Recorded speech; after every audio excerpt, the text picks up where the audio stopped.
Alright, so the scope of this video is just to talk about the distribution of wealth in the United States.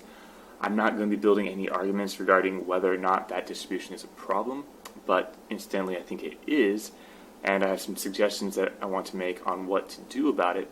But again, I won't be addressing that either because the video is already too long. There are a lot of observations to be made about what is, and I won't get to talk about anything that's controversial. That said, I think the data that we have is incredibly fascinating, and I hope you enjoy it as much as I did. Before I talk about it, though, I want to talk a little bit about exponential functions, just because I don't want to assume that everybody necessarily is familiar with exponential functions. So, the form of an exponential function is y equals to some base constant times x. And very often there's some scaling factor a involved there as well. You may have heard of the term growing exponentially, or you may have heard of Moore's law, which is that the density of transistors that we can build doubles every decade. I don't know what the actual time factor is. In this case, your base constant is 2, doubling, and then x is the number of decades. So if you go 2 decades, you double twice, and you have quadruple the density of transistors that you can build. A nice feature of the exponential function is that if you plot the vertical axis on a logarithmic scale, you linearize it and you can see with better resolution its behavior over a broad range of values. A second nice feature of the exponential is that it is consistent in shape everywhere along the curve. And for an example of that, I took an exponential function with exponents from 0 to 100, and I cut it into thirds and overlapped all 3 of the segments on top of each other, and then normalized their heights to have the same amplitude, and you can see that the shape of these curves are consistent no matter what the actual exponent is. And another nice feature of the exponential function is that it has a non-zero minimum value. In this case, where my exponent is 0, I have my base raised to the 0 is 1, so I have a minimum here of 1. But even if your exponent is negative infinity, your minimum value asymptotically approaches 0, but never is actually 0. There is a lot more that I want to say about exponential and logarithmic functions and how they basically show up all over the place in nature, and how the human mind is wired to intuitively think of things in a logarithmic scale, and how these functions have non-deliberately have shown up in human constructs and in accounting numbers, and that made me suspect that maybe the distribution of wealth in our economy is exponential. So I wanted to explain all of that, and I'll make a separate video for that because that's fascinating in its own right. But suffice to say, it is exponential. And all the data that I'm going to be talking about is here on this one slide. Most of it comes from Dr. Wolf, who calculated the average household net wealth in $2010 and what the distribution is to the first 3 quintiles. And I compared that to this other source just for validation, which gives me the 2010 distribution for actually all 5 quintiles, but I just looked at the first 3, and you'll see why here, where I'm plotting Dr. Wolf's data in red, the other sources in orange, and then my exponential model is in blue. Now, the data that I'm given is in average values for each quintile, so I had to take an integral of the exponential model for each 20% grouping so I could compare the average value with the data that I'm given, and I found that not only do the 2 data sources align exactly, but the model I propose exactly fits with the data. So I can conclude that the distribution of wealth in society is inescapably exponential. I do want to note here that the data that I have and the model that I'm proposing doesn't make any consideration for how the wealth of a person varies with age. I'm just talking about household wealth, and I don't know how to deal with any other variations beyond that, so I'm just not going to deal with that aspect. But I do think that in discussing a person's opportunity and wealth position in society, it is worth considering age variation. So, I want to also consider outliers, what outliers can possibly exist and where those outliers will show up. So, to conceptualize that, I made a population of 100 and assigned each of them their own unique wealth value, and then I sorted them from least wealthy to most wealthy.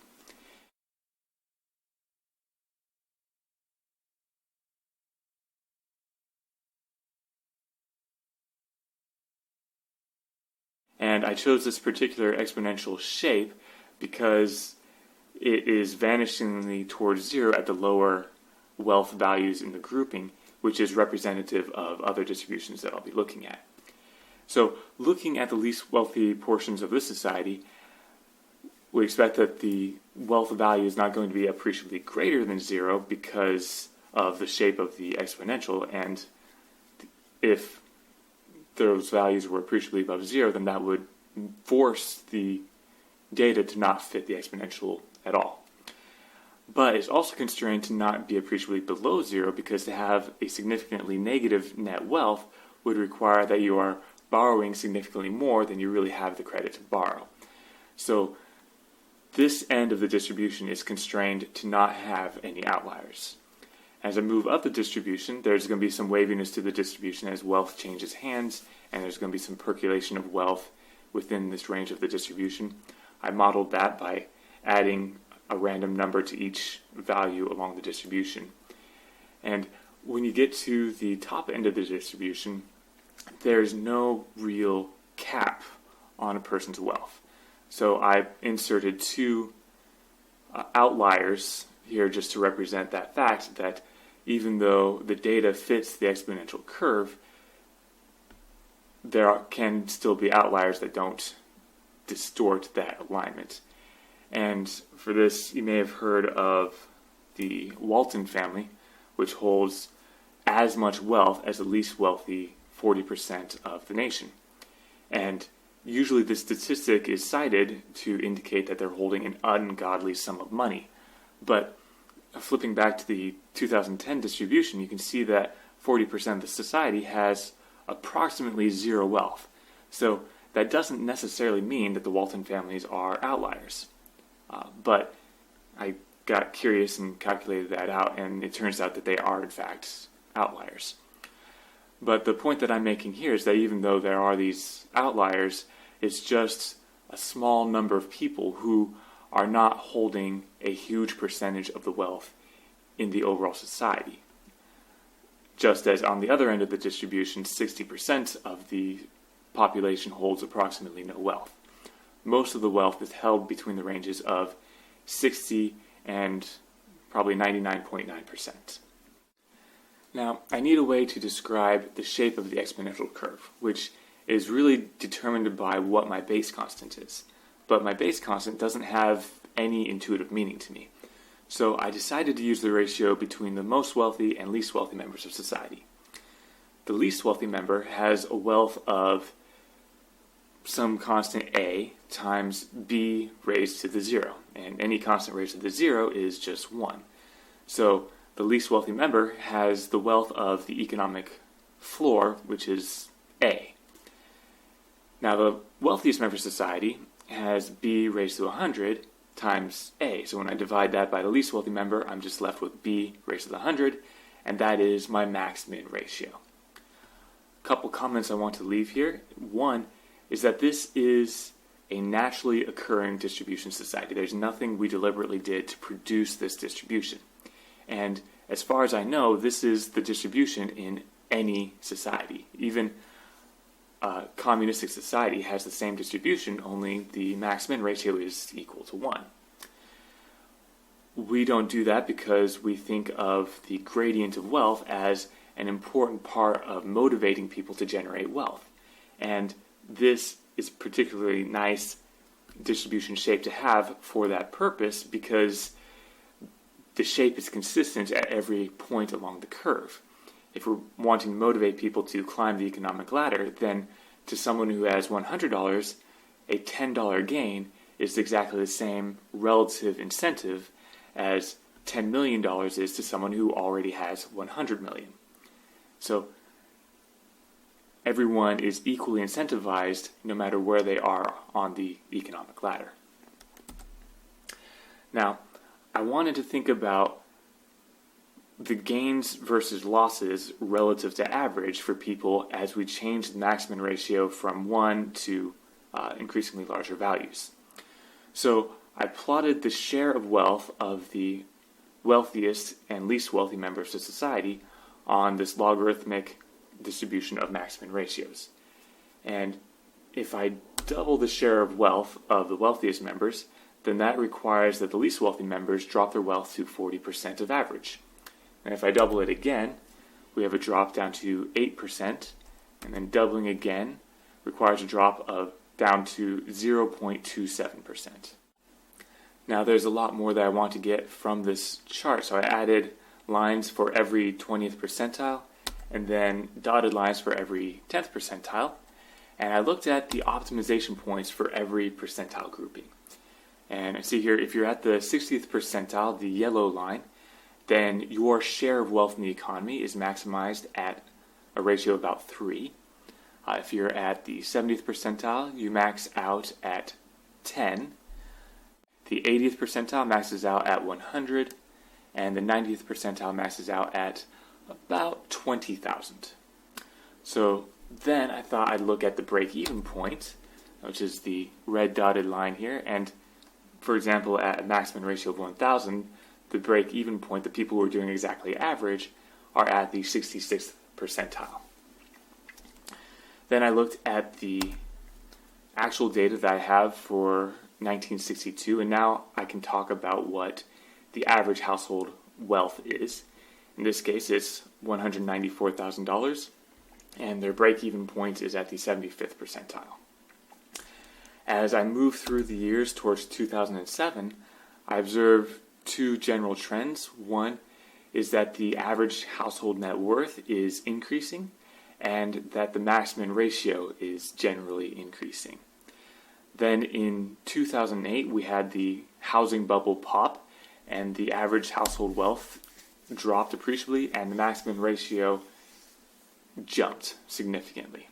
And we ended up in 2010 having the wealthiest gaining 11 times the average wealth, and the least wealthy having a share of 0.017% of average. Now, it makes sense to see the average household net worth increase through time because not all wealth generation is consumable. If you build a building or a bridge, then that structure only has to be maintained in order for that wealth to remain and be established indefinitely into the future. So we should expect to see the average wealth of the nation, the average wealth of the family or household or person grow from one generation to the next. It seems to me that there should be some optimal maximum ratio to maximize the rate of wealth generation in society. That is, there is a maximum ratio which gives people at the lower end of the wealth distribution enough resource not only to survive, but to develop their human capital and be able to contribute more to the generation of wealth.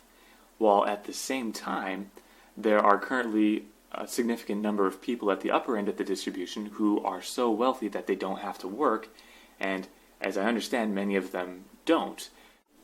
So it might increase the rate of wealth generation of the nation if they were still wealthy, but not so wealthy that they don't have to work.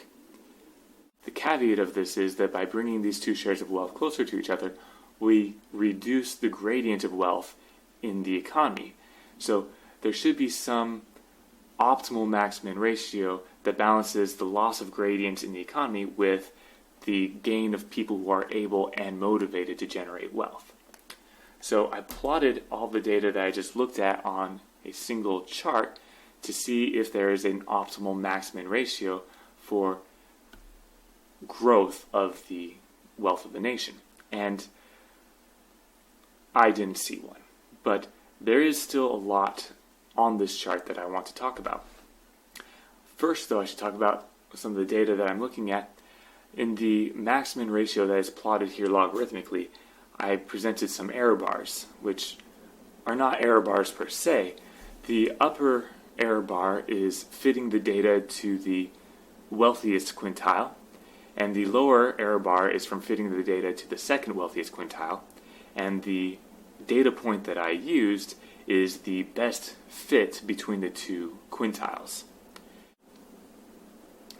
First observation that I want to make from this chart is that increases in the maximum ratio are correlated with recessions. And we see this first in 92 and 95 with the dot-com bust. There was a drop of average household wealth and a slight uptick in the max-min ratio. But where we really see it is with the housing bubble, where there was a drastic drop in average household net worth and a drastic jump in the max-min ratio. Now, it makes sense that a sudden jump in the max-min ratio will follow from a recession because under normal economic conditions, you have some group of people in the middle of the wealth distribution who are doing well, and they are investing and leveraging their capital in order to climb the economic ladder. But when a recession strikes, they may not have the revenue to support their investments and have to start liquidating their capital. But because they're liquidating during a recession, they have to sell it at significantly below the ordinary value of their assets. And the people who are buying their assets are the people who have so much wealth that even in the recession, they still have liquid resources with which to accumulate assets. And because it's during a recession, they're able to buy these assets at significantly below the ordinary value. So we have people at the upper end of the wealth distribution who are still suffering a net loss of wealth, but are gaining an incredible share of the wealth of the society. You have people in the middle of the distribution who are having a loss of their assets, and we have people at the lower end of the distribution who are getting laid off and losing their homes. So a recession is naturally correlated with a shift of the share of wealth towards the upper end of the distribution. And the second observation is that even under ordinary economic conditions, the max-min ratio is continuously increasing. And this is a natural phenomenon that we've observed in pretty much every economy in history. And it follows from the fact that economic wealth can be leveraged to directly increase your economic wealth. And the absence of economic wealth is something that is effectively leveraged against you. Consider if you don't have enough wealth to buy a car or buy a house or purchase the means of production or purchase access to an education, then you have to either rent a place to live and or borrow money to do the things that you need to do to generate wealth and support yourself. Now, the people that you are borrowing or renting from are getting paid interest or rent for the permission to use their capital. That is, you're not paying your landlord just for the maintenance of the facilities. Some of it is for that, but some of it is just for the permission to live there. So they're collecting wealth that they're not working for, and you are paying wealth not for any kind of purchase or service.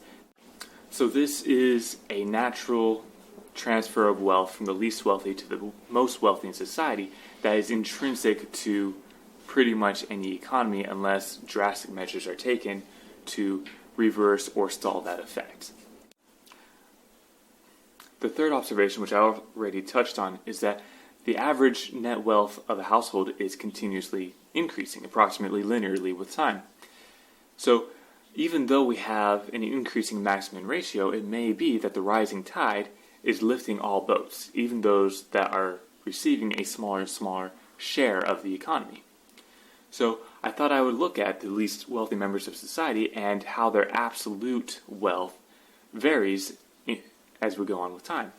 And I observed that indeed their wealth is increasing year after year until about 1980. And after 1980, the least wealthy members of society start having less and less absolute wealth.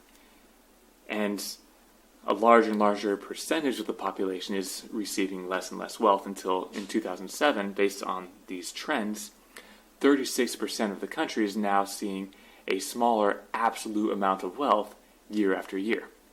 Now, I included some other lines in here I should explain.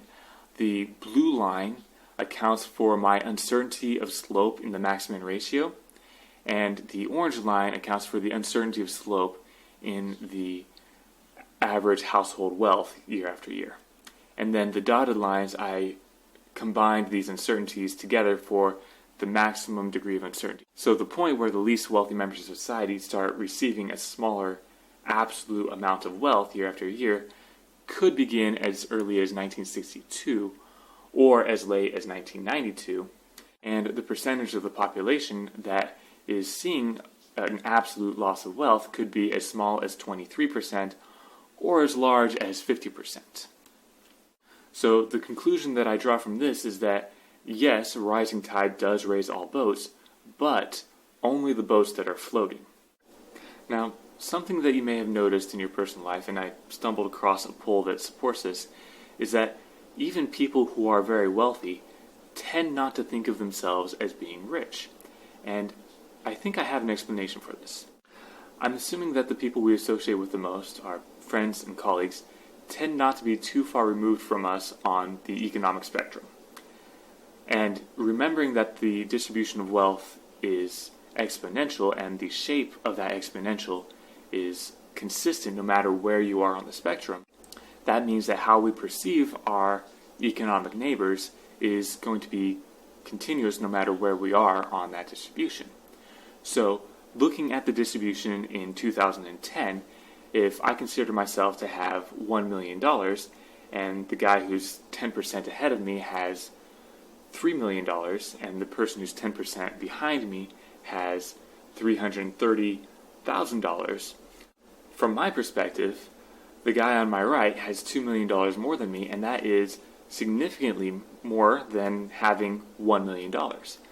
Whereas the guy on my left has $670,000 less than me, which, yeah, it would hurt to lose that much money, but $670,000 is not nearly as much as $2 million from my perspective. So if I were to try to describe where I fit between my neighbor on my right and my neighbor on my left, I think that I'm a lot closer to my neighbor on the left, even though I'm actually right in the middle. So this perception bias will make people feel like they are significantly less wealthy than their position on the economic distribution, which suggests that they are. So a final thing that I thought I'd look at is, since I have all of this data and all of these curves, how much wealth do I need in order to be part of the middle class? And the story of my life right now is I don't actually know what the term middle class means, and I look it up and I can't find a meaningful definition. My understanding of being in the middle class is that you have enough wealth that you can choose whatever course you want to choose through life, whatever profession you want to develop, and you'll never have to worry about having car trouble or a medical emergency or getting laid off, such that any of these events would put you in an economic position where you would have to fear for your basic needs not being met. But also, you don't have so much wealth that you don't have to work for a living. So I don't know what upper and lower numeric bounds describe this middle class. So I chose just the center percentile wealth and increased by a third of that population and decreased by a third of that population to identify the central population of the economy. And when I plot the share of wealth of this group of people across different max-min ratios, I see that in 2007, you only need $7.8 thousand of net wealth in order to be in the middle class. And the upper threshold for this population is $208,000. And I'll be honest with you, this chart doesn't tell me much of anything, and it doesn't seem like it would tell you much of anything, because I know that the middle class is a group that can expand or diminish in size and can increase or diminish in wealth. So I thought that a more reasonable description of the middle class would be to take the average household net worth and increase and decrease that by 1/3. So same description, but not by population, by wealth. So, doing the same plot with this description of the middle class, I see that this kind of middle class only comes into existence when I have a Maxmin ratio of at least 2, and the size of the middle class necessarily decreases as I increase the Maxmin ratio, and in 2007, 7.1% of the population was in this middle class, and you had to be in at least the 70th percentile of the economic ladder in order to enter the middle class. So, those are all the observations that I wanted to make. A quick reminder, all of the data that I pulled from is on this page, so you can use this data to go back and reproduce all of the curves that I produced. I hope you found the information as fascinating as I did.